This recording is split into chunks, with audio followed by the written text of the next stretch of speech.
ਸਤਿ ਸ੍ਰੀ ਅਕਾਲ ਜੀ। ਮੈਂ ਡਾਕਟਰ ਜਸਕਰਨ ਸਿੰਘ ਸੰਧਵਾਂ। ਤੁਸੀਂ ਦੇਖ ਰਹੇ ਹੋ ਨਿਰਭੈ ਸੱਚ ਚੈਨਲ।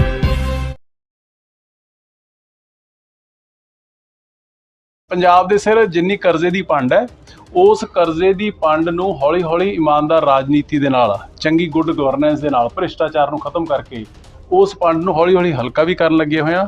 ਰੈਵਨਿਊ ਦੇ ਜਿਹੜੇ ਰਿਸੋਰਸਿਸ ਨੇ, ਚਾਹੇ GST ਦੇ ਵਿੱਚੋਂ, ਚਾਹੇ ਐਕਸਾਈਜ਼ ਦੇ ਵਿੱਚੋਂ, ਚਾਹੇ ਟਰਾਂਸਪੋਰਟੇਸ਼ਨ ਦੇ ਵਿੱਚੋਂ, ਚਾਹੇ ਸਟੈਂਪ ਡਿਊਟੀ ਦੇ ਵਿੱਚੋਂ ਹੈ, ਇਹਨਾਂ ਦੇ ਵਿੱਚੋਂ ਰੈਵਨਿਊ ਜਨਰੇਟ ਵੀ ਕਰਨ ਲੱਗਿਆ। ਅਤੇ ਜਦੋਂ ਜਿਵੇਂ ਰੈਵਨਿਊ ਦੀ ਪੋਜੀਸ਼ਨ ਥੋੜ੍ਹੀ ਜਿਹੀ ਠੀਕ ਹੋ ਜਾਏਗੀ, ਉਹਦੇ ਨਾਲ ਅਸੀਂ ਇਹ ਵੀ ਬੜੀ ਜਲਦੀ ਦੇਣਾ ਸ਼ੁਰੂ ਕਰ ਦਿਆਂ। ਤੁਹਾਨੂੰ ਮੈਂ ਕਿਸ ਤਰੀਕੇ ਦੀ, ਕਿਸ ਕਦਰ ਦੀ ਲੁੱਟ ਸੀਗੀ, ਉਹਦੀ ਇੱਕ ਨਿੱਕੀ ਜਿਹੀ ਐਗਜ਼ਾਮਪਲ ਮੈਂ ਤੁਹਾਨੂੰ ਦੱਸ ਦਿੰਦਾ। ਸਾਰੇ ਪੰਜਾਬ ਦੇ ਵਿੱਚ ਗੱਲ ਕਰਦੇ ਹੋ। ਦੇਖੋ, ਇਸ ਤਰ੍ਹਾਂ ਕਿ ਕੱਲ੍ਹ ਇਹਦੇ ਬਾਰੇ CM ਸਾਹਿਬ ਨੇ ਵੀ ਗੱਲ ਕੀਤੀ ਹੈ। ਮੇਰੀ ਜੋ CM ਸਾਹਿਬ ਨੇ ਕਿਹਾ ਹੈ, ਉਹ ਪਿਛਲੇ 7 ਮਹੀਨਿਆਂ ਦੀ ਜੇ ਆਪਾਂ ਗੱਲ ਕਰ ਲਈਏ, ਅਤੇ ਮੇਰੇ ਖਿਆਲ ਦੇ ਵਿੱਚ ਇਹੋ ਜਿਹੀ ਕੋਈ ਮਸਲਾ, ਚਾਹੇ ਸਿੱਧੀ ਬਿਜਾਈ ਦੇ ਪੈਸੇ ਦੀ ਗੱਲ ਕਰ ਲਈ, ਚਾਹੇ ਮੂੰਗੀ ਵਾਲੇ ਪੈਸੇ ਦੀ ਗੱਲ ਕਰ ਲਈ, ਚਾਹੇ ਗੰਨੇ ਦਾ ਰੇਟ ਜਿਹੜਾ ਅੱਜ ਤੋਂ 7 ਮਹੀਨੇ ਪਹਿਲਾਂ ਸਾਰੇ ਮੁਲਕ ਦੇ ਵਿੱਚੋਂ, ਪੰਜਾਬ ਦੇ ਵਿੱਚ ਸਾਰਿਆਂ ਨਾਲੋਂ ਘੱਟ ਸੀਗਾ, ਸਾਰੇ ਮੁਲਕ ਦੇ ਵਿੱਚੋਂ ਵੱਧ ਰੇਟ ਹੈ ਜਿਹੜਾ ਉਹ ਮਿਲਣਾ ਸ਼ੁਰੂ ਹੋ ਗਿਆ। ਸੋ ਮੇਰੀ ਬੇਨਤੀ ਇਹੀ ਹੈ ਕਿ ਇਹ ਜਿਹੜਾ ਧਰਨੇ ਵਾਲਾ ਕੰਮ ਹੈ ਨਾ ਜੀ, ਇਹ ਬਿਲਕੁਲ ਬੰਦ ਹੋਣਾ ਚਾਹੀਦਾ। ਧਰਨੇ ਉੱਥੇ ਲਗਾਉਣ ਦੀ ਲੋੜ ਪੈਂਦੀ ਜਿੱਥੇ ਸਰਕਾਰ ਤੁਹਾਡੀ ਸੁਣਦੀ ਨਾ ਹੋਵੇ। ਜਦੋਂ ਸਰਕਾਰ ਪਹਿਲੇ ਬੋਲ ਦੇ ਉੱਪਰ ਮੀਟਿੰਗਾਂ ਕਰਕੇ ਮਸਲੇ ਹੱਲ ਕਰਨ ਲੱਗੀ ਹੋਈ ਹੈ, ਅਤੇ ਫਿਰ ਸਿਰਫ ਔਰ ਸਿਰਫ ਆਪਾਂ ਲੋਕਾਂ ਨੂੰ ਦੇ ਵਿੱਚ ਆਪਦੀ ਪ੍ਰੈਜ਼ੈਂਸ ਬਣਾਈ ਰੱਖਣ ਦੇ ਲਈ ਕੁਝ ਕੁ ਸਾਥੀ, ਕੁਝ ਕੁ ਜਥੇਬੰਦੀਆਂ ਨੇ ਜਿਹੜੀਆਂ, ਜੇ ਉਹ ਇਹੋ ਜਿਹਾ ਕੰਮ ਕਰਨਗੇ ਤਾਂ ਅਲਟੀਮੇਟਲੀ ਉਹ ਮੇਰੇ ਖਿਆਲ ਦੇ ਵਿੱਚ ਨਾ ਆਮ ਲੋਕਾਂ ਦਾ ਉਹਦੇ ਨਾਲ ਕੋਈ ਭਲਾ ਹੋਣਾ, ਨਾ ਪੰਜਾਬ ਦਾ ਭਲਾ ਹੋਣਾ, ਅਤੇ ਨਾ ਹੀ ਜਿਹੜੀਆਂ ਜਥੇਬੰਦੀਆਂ ਦੇ ਲੀਡਰ ਨੇ ਉਹਨਾਂ ਦਾ ਭਲਾ ਹੋਣਾ, ਕਿਉਂਕਿ ਉਹ ਆਪਦੀ ਰੈਲੇਵੈਂਸ ਖੋ ਬੈਠਣਗੇ। ਸੋ ਇਸ ਕਰਕੇ ਇਹਦੇ ਉੱਪਰ, ਔਰ ਜੇ ਤੁਸੀਂ ਆਮ ਜਾ ਕੇ ਕਿਸਾਨਾਂ ਨਾਲ ਗੱਲ ਕਰ ਲਓਗੇ ਨਾ ਜੀ, ਉਹ ਤਾਂ ਇਸੇ ਗੱਲ ਦੇ ਵਿੱਚ ਬਾਗੋ ਬਾਗ ਨੇ ਜੀ ਕਿ ਜਿੰਨੀ ਅੱਜ ਇਸ ਵਾਰੀ ਝੋਨੇ ਦੇ ਸਮੇਂ 24 ਘੰਟੇ ਬਿਜਲੀਆਂ ਜਿਹੜੀ ਮਿਲੀਆਂ ਨੇ, ਜਿਸ ਤਰੀਕੇ ਦੇ ਨਾਲ ਹੁਣ ਫਸਲ ਚੱਕੀ ਗਈ ਹੈ, ਫਸਲ ਜਾਂਦੀ ਮਗਰੋਂ ਸੀ, ਬੋਲੀ ਪਹਿਲਾਂ ਹੋ ਜਾਂਦੀ ਸੀ, ਅਗਲੇ ਦਿਨ ਪੇਮੈਂਟ ਪੈ ਜਾਂਦੀ ਹੈ। ਸੋ ਇਹ ਇੱਕ ਬਹੁਤ ਵੱਡੇ ਪੱਧਰ ਦੇ ਉੱਪਰ ਕੰਮ ਜਿਹੜੇ ਸਰਕਾਰ ਕਰ ਰਹੀ ਹੈ, ਪਰ ਲੋਕਾਂ ਨੂੰ ਇਨਕਨਵੀਨੀਅੰਸ ਕਰਕੇ ਕੁਛ ਨਾ। ਇਹੀ ਬੇਨਤੀ ਹੈ ਕਿ ਇਸ ਕੰਮ ਤੋਂ ਹੁਣ ਇਹਦੇ ਨਾਲ, ਇਹਨਾਂ ਧਰਨਿਆਂ ਦੇ ਨਾਲ ਹੁਣ ਅਲਟੀਮੇਟਲੀ ਨੁਕਸਾਨ ਦੇਖੋ ਕਿੰਨਾ ਹੋ ਰਿਹਾ ਹੈ। ਜਿੰਨੀ ਇਨਵੈਸਟਮੈਂਟ ਹੈ ਉਹ ਸਾਰੀ ਦੀ ਸਾਰੀ ਪੰਜਾਬ ਦੇ ਵਿੱਚੋਂ ਆਉਣੋਂ ਗਰੇਜ਼ ਕਰ ਰਹੀ ਹੈ ਕਿ ਜੀ ਇੱਥੇ ਤਾਂ ਧਰਨੇ ਲੱਗੇ ਰਹਿੰਦੇ ਨੇ ਹਰ ਟਾਈਮ। ਪਿਛਲੇ ਦਿਨਾਂ ਦੇ ਵਿੱਚ ਜਿਹੜੀ ਡਿਸਟਿਲਰੀ ਦੇ ਬਾਹਰ ਧਰਨਾ ਲੱਗਿਆ ਹੋਇਆ ਸੀ, ਕਿਸਾਨ ਜਥੇਬੰਦੀਆਂ ਦੇ ਕੁਝ ਲੀਡਰਾਂ ਨੇ ਲਾਇਆ ਹੋਇਆ ਸੀਗਾ। ਉਹਨਾਂ ਦੀ ਫੈਕਟਰੀ ਬੰਦ ਰਹੀ। ਉਹਨਾਂ ਨੇ ਹਾਈ ਕੋਰਟ ਦੇ ਵਿੱਚ ਚਲੇ ਗਏ ਕਿ ਸਾਡਾ ਇੰਨਾ ਨੁਕਸਾਨ ਹੋ ਗਿਆ। ਹਾਈ ਕੋਰਟ ਨੇ ਉਹ 5 ਕਰੋੜ ਰੁਪਏ ਜਿਹੜਾ ਉਹ ਪੰਜਾਬ ਨੂੰ ਜੁਰਮਾਨਾ ਪਾਤਾ ਕਿ ਤੁਸੀਂ ਇਹਨਾਂ ਨੂੰ ਪੇ ਕਰੋ। ਹੁਣ ਮੈਨੂੰ ਤੁਸੀਂ ਗੱਲ ਦੱਸੋ ਕਿ ਉਹ 5 ਕਰੋੜ ਰੁਪਇਆ ਪੰਜਾਬ ਸਰਕਾਰ ਕੋਲੇ, ਸਾਡੇ ਕੋਲ ਕਿਹੜਾ ਨੋਟਾਂ ਦੀ ਮਸ਼ੀਨ ਲੱਗੀ ਹੈ ਕਿ ਅਸੀਂ ਨੋਟ ਛਾਪੀਏ ਅਤੇ ਉਹਨਾਂ ਨੂੰ ਦੇ ਦਈਏ? ਉਹ ਅਲਟੀਮੇਟਲੀ ਬੋਝ ਕਿਤੇ ਪਊਗਾ?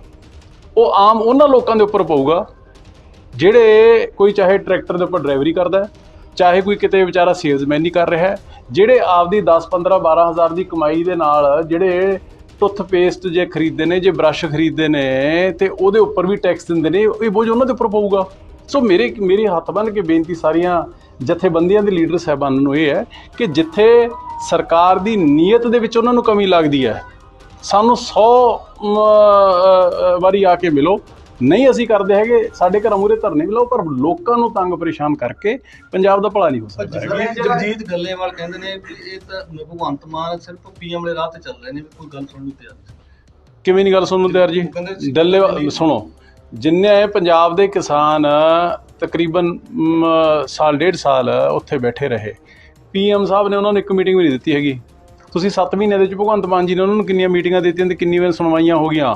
ਹੁਣ ਜੇ ਡਿਮਾਂਡਾਂ ਹੀ 65-66 ਹੋਣ, ਜਿਹਦੇ ਵਿੱਚ 90% ਡਿਮਾਂਡਾਂ ਦਾ ਕਿਸਾਨੀ ਨਾਲ ਲਿੰਕ ਹੀ ਕੋਈ ਨਾ ਹੋਵੇ, ਠੀਕ ਹੈ ਨਾ, ਅਤੇ ਉਹਨਾਂ ਦੇ ਨਾਲ ਤਾਂ ਉਹਨਾਂ ਤੋਂ ਕੋਈ ਲਿੰਕ ਨਹੀਂ ਨਾ ਹੋਣਾ ਚਾਹੀਦਾ ਹੈਗਾ। ਸੋ ਮੈਕਸੀਮਮ ਗੱਲਾਂ ਨੇ ਜਿਹੜੀਆਂ ਉਹ ਉਹਨਾਂ ਦੀਆਂ ਮੰਨੀਆਂ ਜਾ ਚੁੱਕੀਆਂ ਨੇ, ਹੋਰ ਵੀ ਨੇ ਜਿਹੜੀਆਂ ਉਹ ਮੰਨੀਆਂ ਜਾਣਗੀਆਂ, ਜਿਹੜੀਆਂ ਜਾਇਜ਼ ਹੋਣਗੀਆਂ।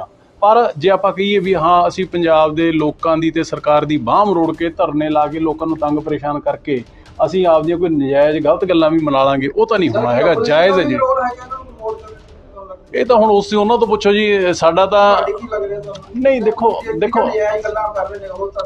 ਹੁਣ ਮੇਰੀ ਗੱਲ ਸੁਣੋ ਇੱਕ ਮਿੰਟ। ਜਿਹੜੇ ਅੱਜ ਕਹਿ ਰਹੇ ਨੇ ਉਹਨਾਂ ਦੇ ਹੱਕ 'ਚ ਹਾਂ ਦਾ ਨਾਅਰਾ ਮਾਰ ਰਹੇ ਨੇ, ਉਹ ਚਾਹੇ 10 ਸਾਲ ਅਕਾਲੀ ਦਲ ਵਾਲੇ ਰਹਿ ਗਏ, ਚਾਹੇ 5 ਸਾਲ ਕਾਂਗਰਸ ਵਾਲੇ ਰਹਿ ਗਏ, ਉਹਨਾਂ ਤੋਂ ਮਸਲੇ ਕਿਉਂ ਨਾ ਹੱਲ ਹੋਏ ਜੀ? ਉਹਨਾਂ ਤੋਂ ਸਿੱਧੀ ਬਿਜਾਈ ਦਾ ਪੈਸਾ ਕਿਉਂ ਨਾ ਦਿੱਤਾ ਗਿਆ? ਉਹਨਾਂ ਤੋਂ ਮੂੰਗੀ MSP 'ਤੇ ਕਿਉਂ ਨਾ ਖਰੀਦੀ ਗਈ ਹੈਗੀ? ਉਹਨਾਂ ਤੋਂ ਗੰਨੇ ਦੇ ਰੇਟ ਸਭ ਤੋਂ ਘੱਟ ਉਹਨਾਂ ਨੇ ਕਿਉਂ ਰੱਖੇ? ਸਭ ਤੋਂ ਵੱਧ ਕਿਉਂ ਨਾ ਕੀਤੇ ਗਏ?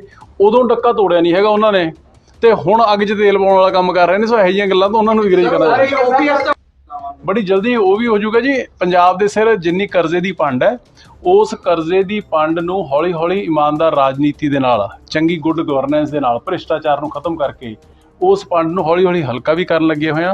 ਰੈਵਨਿਊ ਦੇ ਜਿਹੜੇ ਰਿਸੋਰਸਿਸ ਨੇ, ਚਾਹੇ GST ਦੇ ਵਿੱਚੋਂ, ਚਾਹੇ ਐਕਸਾਈਜ਼ ਦੇ ਵਿੱਚੋਂ, ਚਾਹੇ ਟਰਾਂਸਪੋਰਟੇਸ਼ਨ ਦੇ ਵਿੱਚੋਂ, ਚਾਹੇ ਸਟੈਂਪ ਡਿਊਟੀ ਦੇ ਵਿੱਚੋਂ ਹੈ, ਇਹਨਾਂ ਦੇ ਵਿੱਚੋਂ ਰੈਵਨਿਊ ਜਨਰੇਟ ਵੀ ਕਰਨ ਲੱਗਿਆ। ਤੇ ਜਦੋਂ ਜਿਵੇਂ ਜਿਵੇਂ ਰੈਵਨਿਊ ਦੀ ਪੋਜੀਸ਼ਨ ਥੋੜ੍ਹੀ ਜਿਹੀ ਠੀਕ ਹੋ ਜਾਏਗੀ, ਉਹਦੇ ਨਾਲ ਅਸੀਂ ਇਹ ਵੀ ਬੜੀ ਜਲਦੀ ਦੇਣਾ ਸ਼ੁਰੂ ਕਰ ਦਿਆਂ। ਤੁਹਾਨੂੰ ਮੈਂ ਕਿਸ ਤਰੀਕੇ ਦੀ, ਕਿਸ ਕਦਰ ਦੀ ਲੁੱਟ ਸੀਗੀ, ਉਹਦੀ ਇੱਕ ਨਿੱਕੀ ਜਿਹੀ ਐਗਜ਼ਾਮਪਲ ਮੈਂ ਤੁਹਾਨੂੰ ਦੱਸ ਦਿੰਦਾ। ਸਾਡੇ ਲੁਧਿਆਣਾ ਗਲਾਡਾ ਦੇ ਵਿੱਚ ਇੱਕ 1.5 ਪੌਣੇ 2 ਏਕੜ ਦੀ ਸਾਈਟ ਪਈ ਹੁੰਦੀ ਸੀਗੀ, ਜਿੱਥੇ ਰਾਮਲੀਲਾ ਵੇਲੇ ਜਾਂ ਕੋਈ ਵੈਸੇ ਮੇਲੇ ਵਗੈਰਾ ਲੱਗਦੇ ਸੀਗੇ।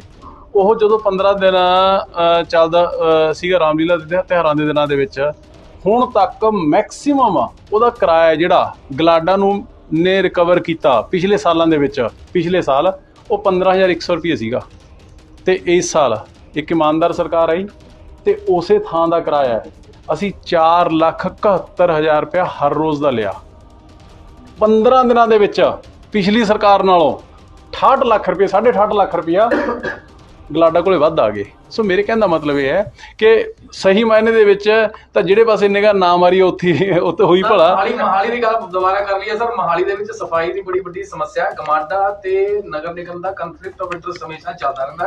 ਤੁਸੀਂ ਮਸ਼ੀਨਾਂ ਦੀ ਗੱਲ ਕੀਤੀ ਸੀ, ਕੀ ਉਹ ਗਮਾਡਾ ਪਰਚੇਜ਼ ਕਰੇਗੀ ਕਿ ਉਹ ਨਗਰ ਨਿਗਮ ਪਰਚੇਜ਼? ਦੇਖੋ ਇਸ ਤਰ੍ਹਾਂ ਹੈ ਕਿ ਇਹੀ ਜਿਹੜੀ ਤੁਸੀਂ ਗੱਲ ਕਰ ਰਹੇ ਹੋ, ਇਹਦੇ ਬਾਰੇ ਅਸੀਂ ਜਿਹੜੀ ਕੋਆਰਡੀਨੇਸ਼ਨ ਮੀਟਿੰਗ ਹੈ ਜਿਹੜੀ ਅੱਜ ਕੀਤੀ ਹੈ, ਤੇ ਇਹਨੂੰ ਇੱਕ ਅਸੀਂ ਰੈਗੂਲਰ ਫੀਚਰ ਬਣਾਵਾਂਗੇ। ਮਹੀਨੇ 1.5 ਮਹੀਨੇ ਬਾਅਦ ਇਹ ਮੀਟਿੰਗ ਹੋਇਆ ਕਰੇਗੀ। ਇਸੇ ਵਾਸਤੇ ਹੀ ਜਿਹੜੀਆਂ ਮੈਂ ਤੁਹਾਨੂੰ ਦੱਸਿਆ ਕਿ ਜਿਹੜੀਆਂ ਬੈਸਟ ਪੋਸੀਬਲ ਅਵੇਲੇਬਲ ਮਸ਼ੀਨਾਂ ਹੈਗੀਆਂ ਵਰਲਡ ਓਵਰ, ਉਹ ਖਰੀਦ ਰਿਹਾ। ਇੱਕ ਮਸ਼ੀਨ ਤਕਰੀਬਨ 2.5 ਕਰੋੜ ਦੇ ਕਰੀਬ ਹੈ। 4 ਮਸ਼ੀਨਾਂ ਖਰੀਦ ਰਿਹਾ। ਉਹ ਫੰਡ ਉਹਨੂੰ ਗਮਾਡਾ ਕਰੇਗਾ ਤੇ ਖਰੀਦੇਗਾ ਲੋਕਲ ਗਵਰਨਮੈਂਟ, ਤੇ ਆਪਰੇਟ ਵੀ ਲੋਕਲ ਗਵਰਨਮੈਂਟ ਹੀ ਕਰੂਗੀ। ਇੱਕ ਮਸ਼ੀਨ ਕੁਲਵੰਤ ਸਿੰਘ ਉਹਨਾਂ ਨੇ ਆਪਣੀ ਮੇਅਰਸ਼ਿਪ ਵੇਲੇ ਖਰੀਦੀ ਸੀ, ਉਹ ਮਸ਼ੀਨ ਦਾ ਅੱਜ ਤੱਕ ਰੌਲਾ, ਉਹਦੇ ਬਾਰੇ ਕੀ ਹੋਊਗਾ ਜੀ? ਉਹ ਵੀ 1 ਕਰੋੜ 80 ਲੱਖ ਦੀ ਮਸ਼ੀਨ ਸੀ, ਉਹ ਵੀ ਵਰਲਡ ਲੈਵਲ ਦੀ ਵਧੀਆ ਅਜੇ ਕੋਰਟ ਕੇਸ ਚੱਲ ਰਿਹਾ ਉਹਦਾ। ਕੀ ਕਰਨਾ ਉਹਦਾ? ਸਰ ਪ੍ਰੈਸ ਵਾਲਿਆਂ ਵਾਸਤੇ ਕੋਈ ਸੋਚ ਰਹੇ ਹੋ ਗਮਾਡਾ ਵੱਲੋਂ? ਕੋਈ ਸਾਡੇ ਕੋਲ ਮਹਾਲੀ ਤੋਂ ਭਵਨ ਵੀ ਆਨੇ, ਕੁਝ ਵੀ ਹੈ ਸਰ ਇੱਕ ਤੁਸੀਂ ਸਰ ਸਵਾਲ ਦਾ ਜਵਾਬ ਦੇ ਦਿਓ। ਇੱਕ ਮਿੰਟ ਪਹਿਲਾਂ ਕੋਈ ਸਾਡੀ ਸੋਸ਼ਲ ਕੰਮ ਕਰੇਗੀ ਪ੍ਰੈਸ ਵਾਲਿਆਂ ਵੱਲ? ਕੋਈ ਭਵਨ ਨਹੀਂ ਹੈ ਸਾਰੀ ਪ੍ਰੈਸ। ਤੁਸੀਂ 7 ਮਹੀਨਿਆਂ ਦੇ ਵਿੱਚ ਪਹਿਲੇ ਬੰਦੇ ਹੋ ਜਿਨ੍ਹਾਂ ਨੇ ਇਹ ਗੱਲ ਕੀਤੀ ਤੇ ਹਜੇ ਤੱਕ ਮੇਰੇ ਕੋਲ ਕੋਈ ਰਿਪਰੈਜ਼ੈਂਟੇਸ਼ਨ ਨਹੀਂ ਆਈ ਹੈਗੀ। ਸਰ ਆਪੇ ਲੈ ਲਓ। ਹੁਣ ਜੇ ਕੈਮਰੇ ਦੇ ਵਿੱਚ ਹੀ ਆਪਾਂ ਸਵਾਲ ਕਰਨਾ ਹੈ ਤੇ ਸਰਕਾਰ ਦਾ ਕੰਮ ਕੈਮਰੇ ਨਾਲ ਨਹੀਂ ਚੱਲਦਾ। ਸਰਕਾਰ ਦਾ ਕੰਮ ਲਿਖਤੀ ਤੌਰ ਦੇ ਉੱਪਰ ਚੱਲਦਾ ਹੁੰਦਾ। ਕੋਈ ਰਿਪਰੈਜ਼ੈਂਟੇਸ਼ਨ ਦੋ ਤੇ ਵਿਚਾਰ ਕਰ ਲਾਂਗੇ। ਸਰ ਕੋਲ ਚੈਨਲ ਨਿਰਭੈ ਸੱਚ ਨੂੰ YouTube ਤੇ ਸਬਸਕ੍ਰਾਈਬ ਕਰੋ